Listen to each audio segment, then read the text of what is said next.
My name is Rowan Ellis, 34 years old. If you had asked me that Sunday morning what kind of day we were walking into, I would have said ordinary. The sky was clear, Maisie was humming in the back seat, and my biggest worry was whether we'd remembered the sunscreen. My mom had called it a Cousin's Day barbecue, which usually meant burgers, lemonade, and my siblings pretending everything was fine until someone brought up last year's cruise. Maisie, clutching her rainbow backpack, could barely contain her excitement. She'd stuffed it with sticker sheets to hand out to her cousins, a few crayon drawings, including one of my parents' house with all of us smiling, and a tiny origami star she'd spent 20 minutes folding just for my mom. She tries so hard, even though most of the cousins are older and barely pay attention to her. She still believes that if she brings enough kindness, someone will hand some back. We pulled up to the familiar house a little before lunchtime. Same white siding, same flower pots arranged like soldiers along the walkway. Same wind chimes tinkling even when there wasn't much wind. Maisie practically skipped up the steps. I knocked on the door and waited for my parents' usual over-the-top greeting. Instead, the door opened to my mother's stiff smile. "Oh, you're here," she said flatly, stepping aside without hugging Maisie or even looking at the drawing she held up. "Food's almost ready." Inside, the backyard was already full. Kids tossing beanbags, my brother manning the grill like he owned the yard, neighbors lounging with plastic cups like they were part of the family. My dad wore his usual barbecue uniform, cargo shorts, and a smug smile. The Johnson family, our neighbors, had their kids with them too. They weren't cousins, but my parents adored them, mostly because they exaggerated admiration for Mom's garden and Dad's tool shed like they were visiting royalty. I should have known something was off when my mom glanced at Maisie's handmade picture, made a vague cute, and set it face down on the counter. Lunch was the usual. Overcooked burgers, hot dogs charred enough to crumble. My mother flitted around like she was directing a live studio audience. My father kept checking his watch like he was waiting for the perfect dramatic moment. It came right after lunch. "Kids," Mom called out, "come over here, we have a surprise." The cousins stampeded toward the patio. Maisie squeezed my hand, bouncing on her toes. My dad emerged from the garage with a tidy stack of blue envelopes. I recognized the logo instantly. Adventure Lake. Season passes. Not one-day tickets, season passes. The biggest theme park in our area. Roller coasters, water rides, fireworks. Something that takes planning and budgeting to afford. Something Maisie had dreamed about since she saw the commercial in June. My mother practically glowed. "Every grandkid gets one. Line up." They made a show out of it, calling out names, posing for photos, handing out envelopes like golden tickets. Each child tore theirs open and shrieked with joy. Maisie held her place in the back of the line, shifting from foot to foot, clutching my arm each time a name was called. She didn't even notice she was last. But I did. Dad handed an envelope to the last cousin. Then he looked at the stack in his hands. Then at me. Then, casually, he said, "Oh, looks like we're out." Silence. Maisie blinked.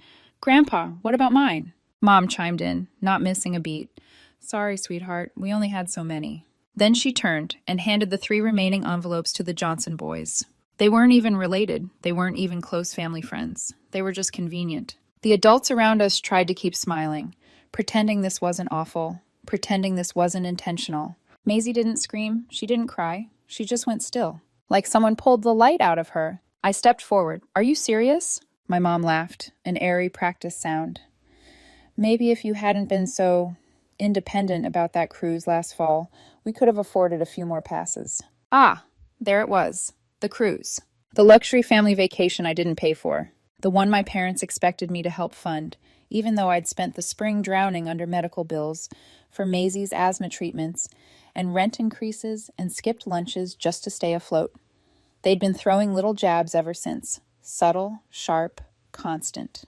But this wasn't subtle. This was calculated humiliation of a 7-year-old in front of 24 people. I didn't yell. I didn't throw the paper plates or demand an apology they wouldn't mean. I crouched beside Maisie instead.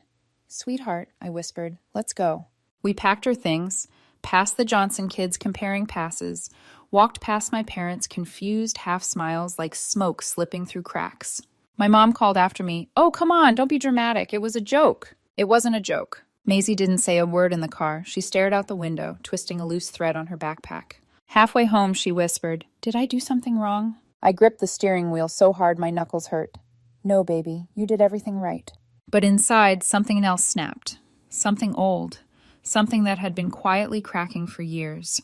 What my parents didn't know, what they'd forgotten, is that last year, when they were planning their basement renovation, I helped them set up their accounts. I'd connected their bank sections, organized the budget, and, without thinking, left myself listed as a secondary manager on the renovation fund. The one holding $8,000. Money they were counting on. Money meant for drywall and new windows. Money they assumed they were entitled to because I'd always fixed things for them. That evening, while Maisie drew quietly at the table, I logged into the account. Not to spend it, not to steal it, just to move it somewhere they couldn't touch. A clean click, a silent transfer. A door closing they wouldn't notice until they needed it. It wasn't revenge. It was a boundary. They were so quick to cut my daughter out of joy. Now they were going to learn what it felt like to be cut out of something they took for granted. And this quiet decision, made in the soft glow of our kitchen, was only the beginning. I expected the fallout to be immediate. My mom storming into my inbox before sunrise, my dad leaving a series of increasingly angry voicemails, Jenny chiming in with a guilt-drenched monologue about family unity. That's how things usually went in our family. One spark, and suddenly we were all trapped inside my mother's emotional wildfire. But days passed, and nothing happened. Not a single call, not one text, not even a passive-aggressive Facebook post. It was almost disappointing. Meanwhile, Maisie slowly stopped asking why Grandma and Grandpa hadn't called. By the fourth day, she didn't mention them at all. Instead, she stayed close to me, hovering in the hallway while I cooked, sitting silently at the dining table, walking slower in the mornings on our way to school. On the sixth day, everything broke open. I was in the kitchen pouring coffee when my phone buzzed with a voicemail notification from Dad. Hey, Rowan, we tried to log into the renovation account to schedule the contractor deposit.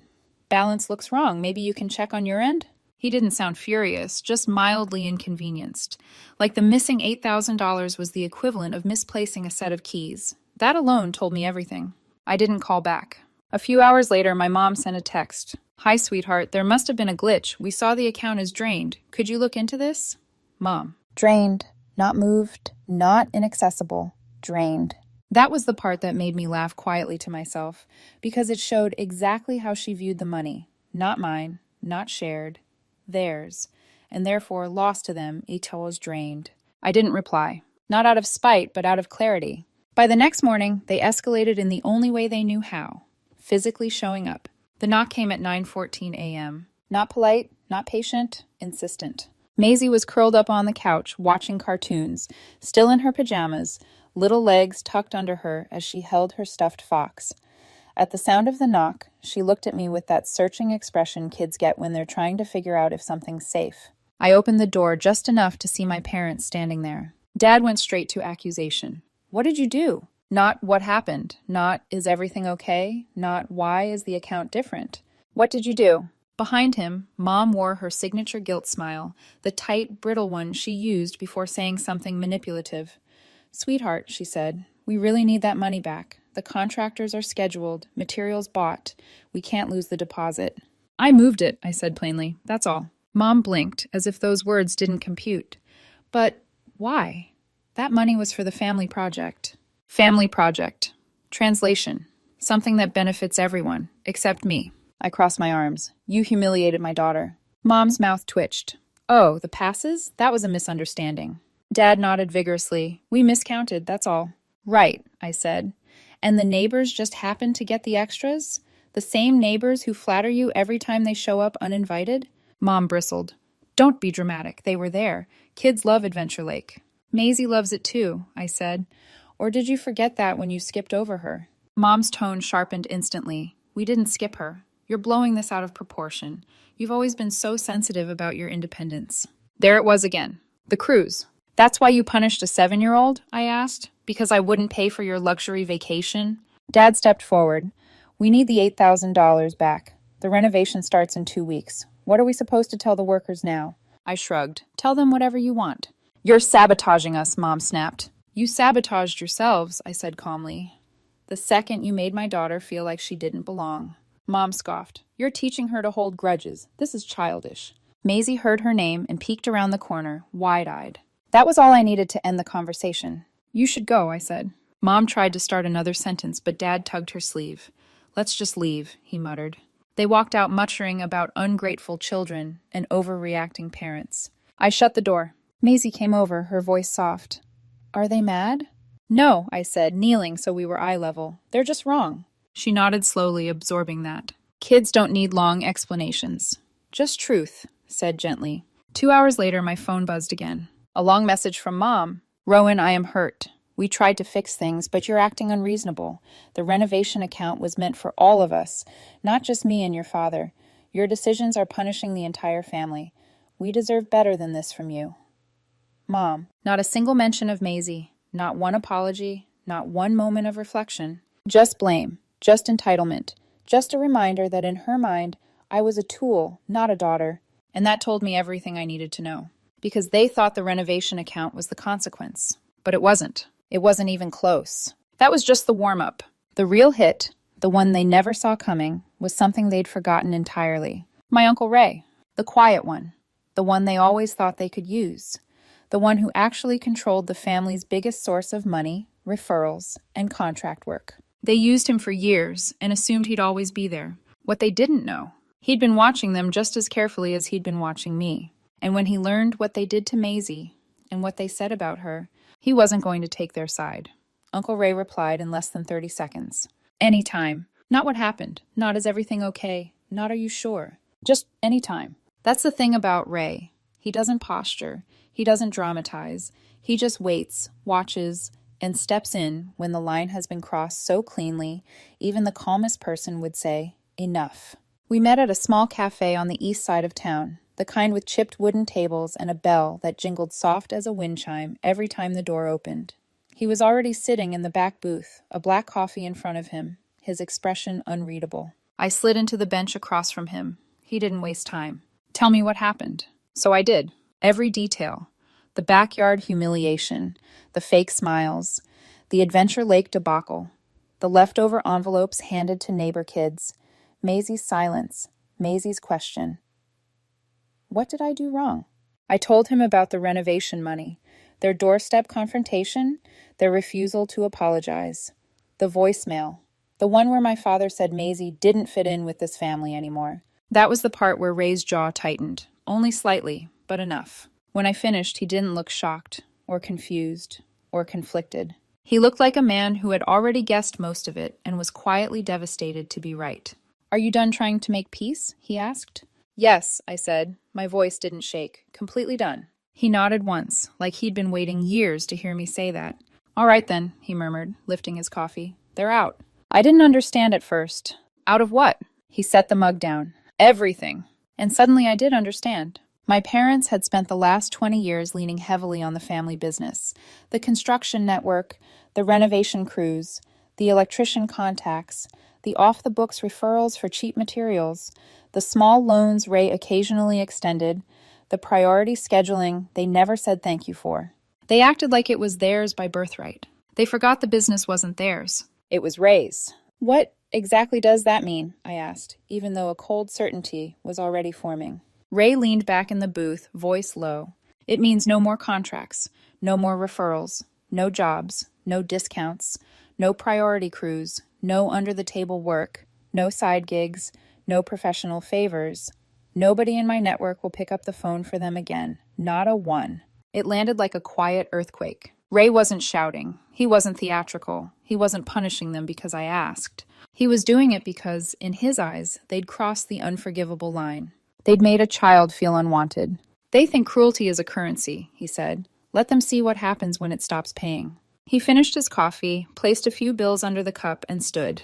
"Go home," he said. "I'll handle the rest." And the strange thing was, I believed him. It didn't take long. 3 days later, I saw their car creeping up the street from my living room window, parked across from my house like they were preparing for a hostage negotiation. When the doorbell rang, I already knew what was coming. I stepped outside and shut the door behind me so Maisie wouldn't hear. Mom didn't even attempt the soft act this time. "Ray cut us out," she snapped.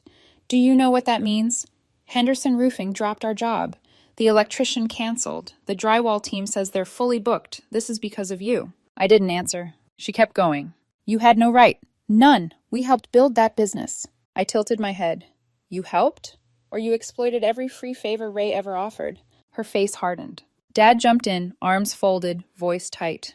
"This is our reputation. You've taken everything from us." I looked at both of them, two adults who had humiliated a child over a theme park pass, now acting like victims because their convenience evaporated. "You're upset you lost access," I said. "Not that you lost us." Mom's mouth twisted. "Are you really going to destroy your parents over one awkward moment?" "One awkward moment," I repeated quietly. "You humiliated my daughter, your granddaughter, on purpose, in front of everyone." Mom waved a hand.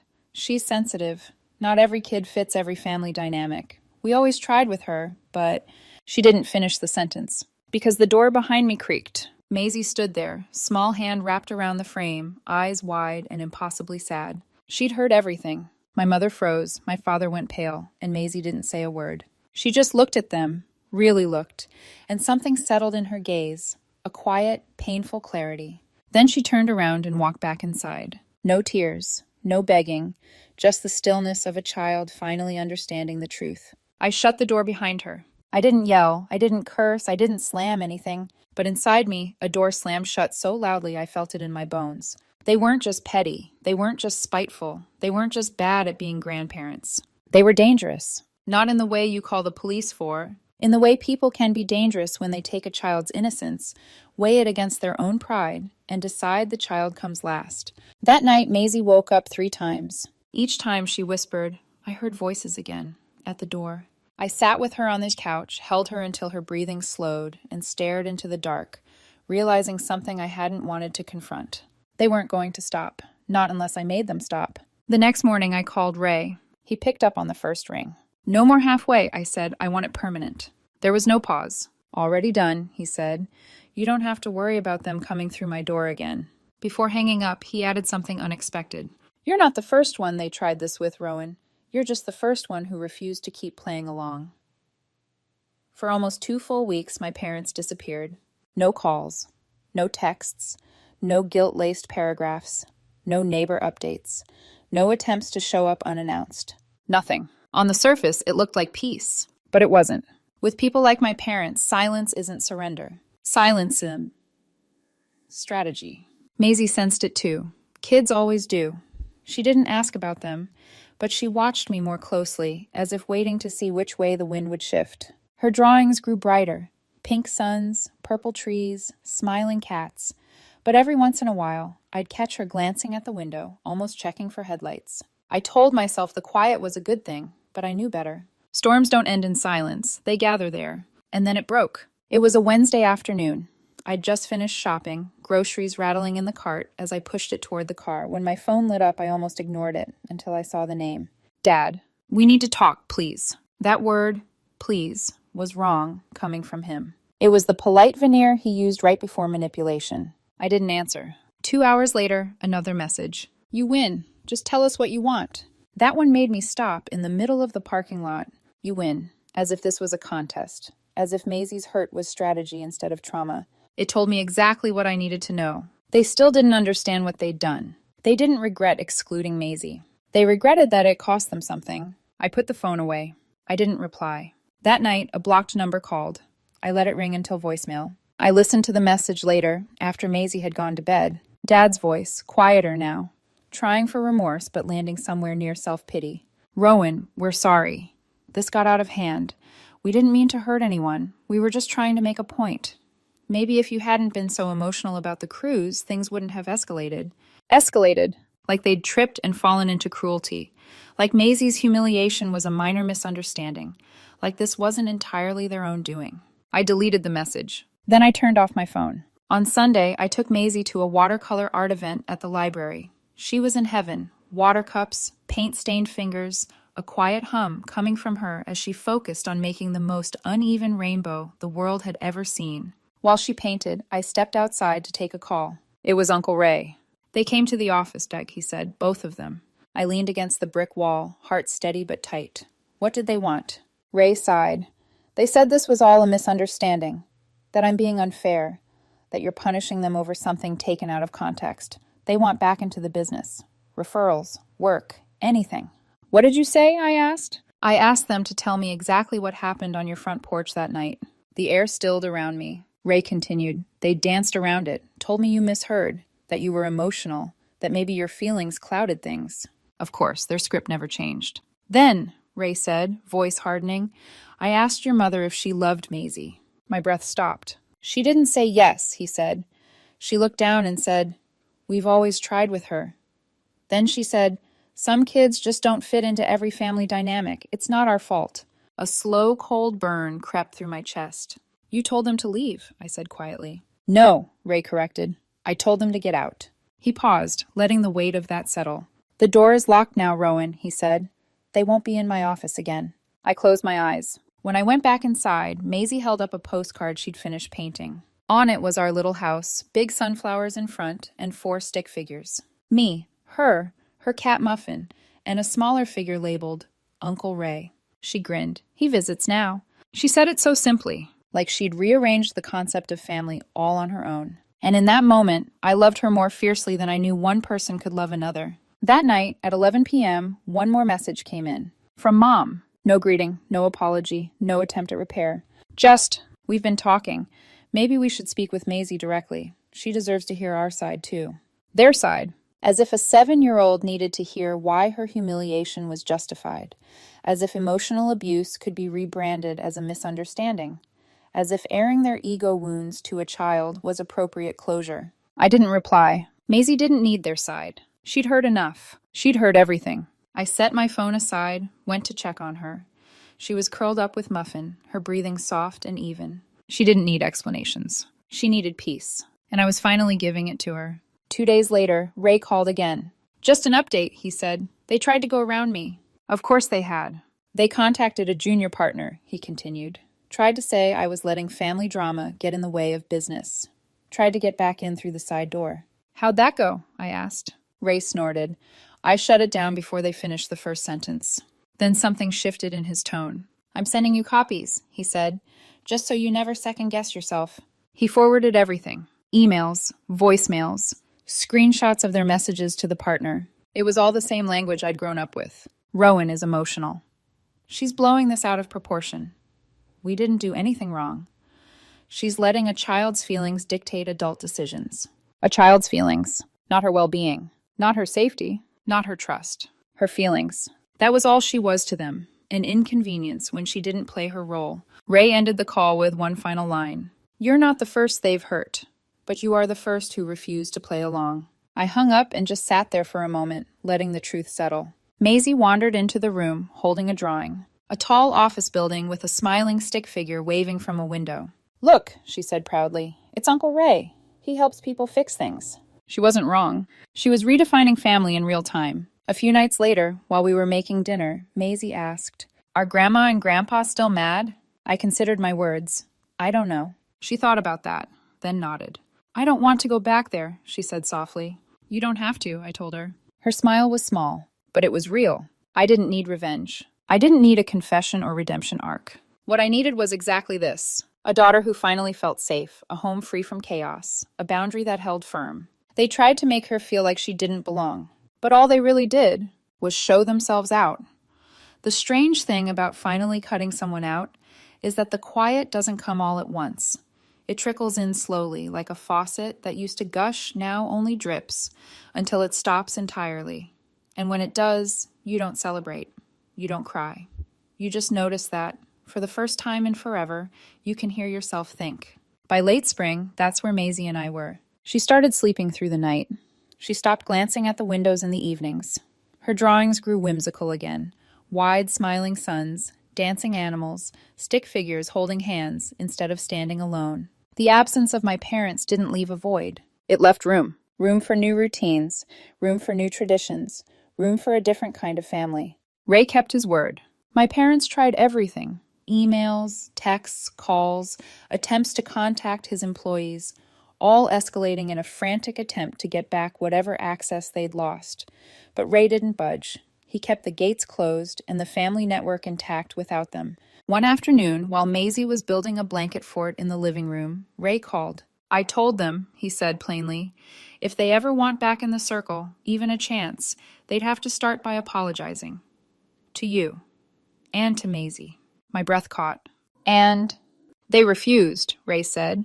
called you dramatic, said you're blowing things up, said you're letting a child dictate adult decisions. I pressed my lips together. Of course. They won't apologize, he continued, because they don't think they did anything wrong. And that was the truest thing anyone had said about my parents. They didn't do remorse. They did strategy. If an apology didn't benefit them, it didn't exist. And right now, they had nothing left to bargain with. Summer came early. Maisie wanted to sign up for swim lessons, then soccer, then an art class. All things I finally had time and emotional bandwidth for because I wasn't constantly putting out fires my parents lit. One evening, while we were chopping vegetables for dinner, she looked up at me and asked, "Are Grandma and Grandpa still mad?" There was no fear in her voice, just curiosity. "I don't know," I said honestly. She nodded at the cutting board like she understood more than she should. "I don't want to go back there," she said simply. "You don't have to," I replied. And there it was again, that quiet smile she saved for moments she needed reassurance. 3 weeks later, the silence broke again. But this time it wasn't dramatic. It wasn't loud. It was a single phone vibration on a lazy Sunday afternoon. No caller ID. I let it go to voicemail. When I listened later, I had to replay it to make sure I heard it right. It was my mother, except not the version I knew. Her voice was smaller, shaky, older somehow. "Rowan," she began, breath trembling. "I don't know what to say. I don't expect you to respond. I just wanted to tell you I'm sorry. I know we broke something. I know we hurt Maisie. I know I pushed too far. I didn't see it then, but I see it now." I sat down slowly, letting the weight of it settle. She continued, "You're a good mother, better than I ever was, and she's a good girl, better than we deserved. If forgiveness never comes, I'll understand." No justification, no excuses, no cruise references, no minimizing, just acceptance. And for the first time since this whole war began, I felt something shift. Not for them, but for me. Not forgiveness, but release. A loosening of something I didn't know I'd been holding. 2 days later, something happened that changed everything again. Maisie came home from school clutching an envelope in both hands, like it was a treasure she wasn't sure she should open. "Mom," she said softly, "this is for me." My stomach tightened when I saw the handwriting. My mother's. Cursive, old-fashioned, shaky. I opened it with careful hands, scared of what the words might do to Maisie's healing. But inside was a letter so different from the woman who raised me that I almost didn't believe it. "Dear Maisie, I was wrong. I hurt you. I should have treated you better. You didn't do anything wrong. I hope you're happy. Love, Grandma." No guilt, no manipulation, no but or if only. Just accountability. Maisie looked up at me, unsure. "Can I write back?" I wanted to say no. I wanted to protect every inch of the peace we'd fought for. I wanted to keep her heart wrapped in bubble wrap and keep their words far, far away. But this wasn't my letter. This wasn't my wound to decide. This was hers. So I said, "Write what you feel." She sat at the kitchen table, tongue poking out in concentration as she wrote her reply on a sheet of pastel stationery. When she finished, she handed it to me. "Dear Grandma, thank you for your letter. I miss you sometimes. I feel safe with my mom. I hope you can be happy too. Love, Maisie." It cracked me open in a way I wasn't prepared for. She mailed it with a tiny heart sticker sealing the flap. No return address. Just a message released into the world. Not reconciliation, not surrender, not reopening the door. Just acknowledgement. Maisie took control of her own story in a way I never did at her age. And I realized something. I didn't need to forgive my parents to move on. Maisie already had, at least enough for her heart to stay soft. And that was enough. Weeks later, I stood in the kitchen, sipping coffee while Maisie worked on a watercolor postcard. Blue sky, green hill, a little stick figure with a briefcase. "Who's that?" I asked. She smiled. "Uncle Ray. He helps fix things." I nodded. "Yes, he does. But the truth, the one I didn't say out loud, was this. I fix things too. I broke a cycle I should have been trapped in. I gave my daughter the peace I never had. I chose her over loyalty to dysfunction. And I didn't lose a single thing worth keeping. My parents lost everything they cared about in the long run. Not the $8,000, not the contracts, not the reputation. They lost the one thing they couldn't replace. Access to us. And in the end, that was the real consequence. I forgave them eventually, not for their sake, but because holding on to the anger felt like drinking poison. But I never gave them money back. And deep down, I know that's the part that still keeps my mother awake at night. Not the money itself, but the fact that I walked away with it and never once looked back.